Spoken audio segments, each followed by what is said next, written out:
everyone.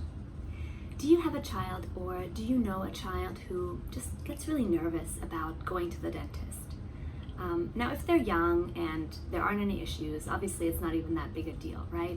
But what if you have, let's say, a preschool age child or older, and they are apprehensive and there are problems, and you think, how on earth is this child going to tolerate dental treatment, right? So I chose this topic for today's Tooth Talk Thursday because just recently I've had this whole string of children come to me. Their parents come because they were recently told after a visit to, one of many other pediatric dental offices that their child will need either conscious oral sedation in the dental office or general anesthesia in a hospital setting to have their dental treatment done. And as you can imagine, that is typically the type of information that takes parents by surprise, and they're taken aback and they're concerned, and so they come for a second opinion often. And this has happened so much lately that I thought this is a great topic to talk about how we manage a lot of these children with minimally invasive therapies in our office. So for those of you who don't know me, my name is Dr. Bana Ball. I am a board-certified pediatric dentist and the founder of Shady Grove Pediatric Dentistry in Rockville. So, in short, what is minimally invasive dentistry? As the name suggests, minimally invasive means that most of what we're able to do without invasive things, which, just to kind of cut to the chase, essentially, we're trying to avoid injections and we're trying to avoid the use of the dreaded drill, right? So it's in everyone's nature to become nervous and apprehensive about the thoughts of needles and injections and the drill. All those things are anxiety provoking things, and so in children and adults alike, right? And so over the past 10 years, as I've just begun to really embrace all these principles of minimally invasive therapies and seen how effective they can be, I've really been able to provide this option as an alternative to children who are nervous or are apprehensive, and the parents wish to avoid that sedation approach, or certainly try to keep them out of the hospital for general anesthesia, understandably. Now, I should mention there are plenty of scenarios where it's just not going to be appropriate, that minimally invasive care won't work, either because the problems are too severe and it's kind of like too little too late, or maybe the apprehension level is such that the child is just velcroed to mom and dad, will not try to interact, won't look at you, just hysterical.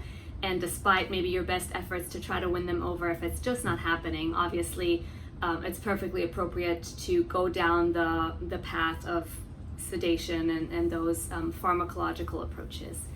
But the beauty of minimally invasive treatments is that we can still oftentimes accomplish what I would consider our three big goals, right? So we want to address the problem. We can't just ignore it and say, oh, they're just baby teeth, they'll fall out. That's not correct, because the baby teeth in the back in particular, which we call the molars, those don't begin to fall out typically until ages 10 to 12 on average. So if we're talking about a preschool age or a young elementary school age child, we've got years before those teeth will exit the scene on their own. So if there are problems, we do have to have a plan to address those problems.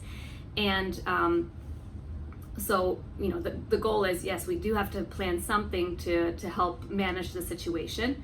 We can't just ignore. But number two, we want to avoid pain and, traumatizing experiences. And thirdly, we do want to avoid emergencies, because baby teeth, big cavities in baby teeth are perfectly capable of creating lots of pain, infection, facial swelling, necessitating maybe visits to an ER, urgent care, you name it. All those things are possible, so we do want to intervene before a problem ever would get to that stage, ideally, of course, right? So let me just look at my notes real quick and see where, okay, so some things can't be done minimally invasively, of course, such as tooth removal. Obviously, if we're looking at a situation where a tooth has to be taken out or teeth have to be taken out and we're dealing with a highly apprehensive child, again, there's nothing minimally invasive really you can do about that, right? But if the child is relatively cooperative but just a little bit anxious, the medication that you can supplement with that works great, and it's super safe to use, and it's widely offered in pediatric dental offices, is laughing gas, also known as nitrous oxide. And that is considered a simple, safe, effective way to be able to treat many children, because it does work fairly well for most kids, not all, and there are some exceptions where it wouldn't be appropriate to use it. But for the most part, that's a good option when you're dealing with a situation where you have to numb an area, like you have to give an injection, you have to use local anesthetic. But some of the other things when it comes to, for example, like fillings or crowns or even certain orthodontic interventions, those things, especially if addressed early on, there's always a way to do it minimally invasively and being able to eliminate those dreaded, the needle and the drill, and so you're immediately able to create a whole different experience for a child, and it's really quite rewarding to be able to do that, and parents are so happy and relieved, and the kids are happy, and it's just great all around. So what is still required for minimally invasive therapy to be effective? Obviously, you have to enjoy being with children, and you have to be able to communicate with them effectively, which I think we're all very good at here in our office and our small little team. One of our, I guess our motto in a way is that we have an atmosphere of joy and laughter. So that is super important for a child to feel that they are in a safe space, and that you're able to get through to them and talk to them in a way that makes sense, and they feel comfortable and they trust you, that they feel safe, and that you're going to take good care of them and you're going to coach them through it.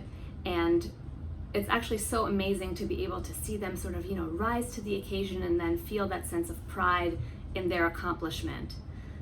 So that is what it's all about for me at the end of the day, and that feels really good.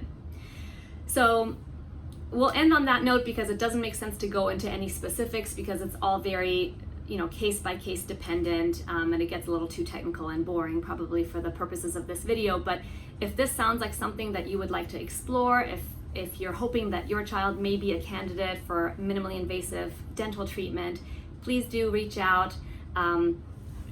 Or if you know of somebody, share this video with them, let them know that this option is out there, and that we would be happy to do an evaluation and see if it makes sense for you and your family.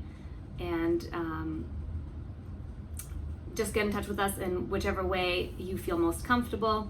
We'll have all of our information attached to this video, and thank you so much for watching, and take care.